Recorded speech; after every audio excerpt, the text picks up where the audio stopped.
दोस्तों जय माता दी। स्वागत है हमारे चैनल पर। आइए सुनते हैं मुंशी प्रेमचंद की कहानी घर जमाई का पहला भाग। हरिधन जेठ की दोपहरी में ऊख में पानी देकर आया और बाहर ही बैठ गया। घर में से धुआं उठता नजर आ रहा था। छन छन की आवाज भी आ रही थी। उसके दोनों साले उसके बाद आए और घर में चले गए। दोनों सालों के लड़के भी आए और उसी तरह अंदर दाखिल हो गए, पर हरिधन अंदर न जा सका। इधर 1 महीने से उसके साथ यहाँ जो बर्ताव हो रहा था और विशेषकर कल उसे जैसी फटकार सुननी पड़ी थी, वो उसके पांव में जैसे बेड़ियां सी पड़ गई। कल उसकी सास ही ने तो कहा था, मेरा जी तुमसे भर गया, मैं तुम्हारे जिंदगी का ठेका लिए बैठी हूँ क्या। और सबसे ज्यादा अपनी स्त्री की निष्ठुरता ने उसके हृदय के टुकड़े कर दिए थे। वह बैठी यह फटकार सुनती रही, पर एक बार भी तो उसके मुंह से न निकला, अम्मा तुम क्यों इनका अपमान कर रही हो। बैठी गट गट सुनती रही। शायद मेरी दुर्गति पर खुश हो रही थी। इस घर के अंदर वो कैसे जाए? क्या फिर वही गालियां खाने, वही फटकार सुनने के लिए?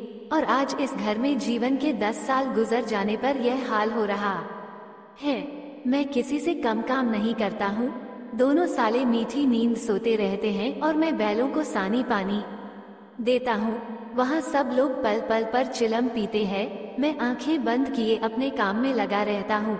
संध्या समय पर घर वाले गाने बजाने चले जाते हैं।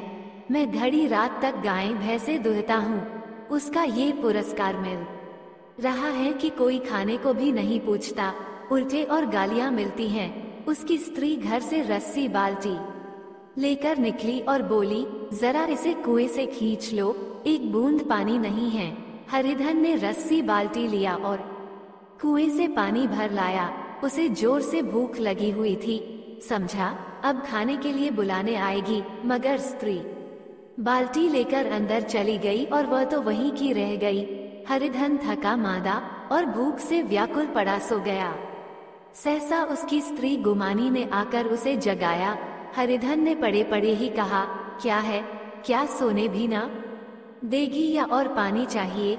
गुमानी कटु स्वर में बोली, गुर्राते क्यों हो, खाने के लिए बुलाने आई हूँ। हरिधन ने देखा उसके दोनों साले और बड़े साले के दोनों लड़के भोजन करके चले जा रहे हैं। उसकी देह में आग लग गई।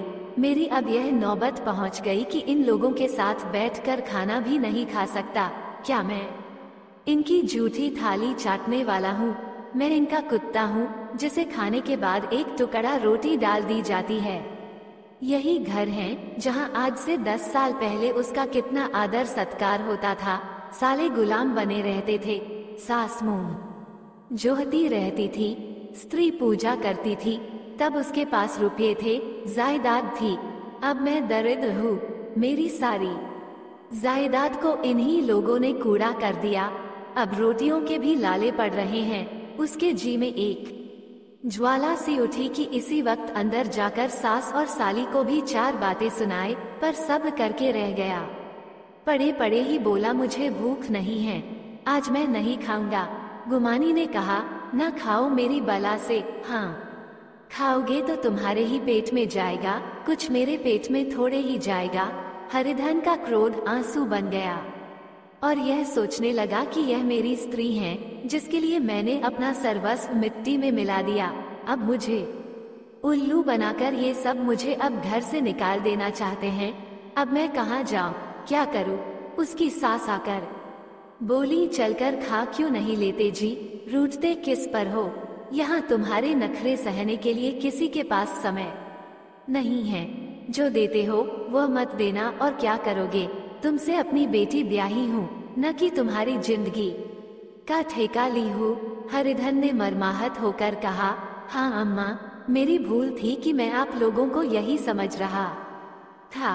अब मेरे पास क्या है कि आप मेरी जिंदगी का ठेका लोगी? जब मेरे पास धन था तब सब कुछ आता था।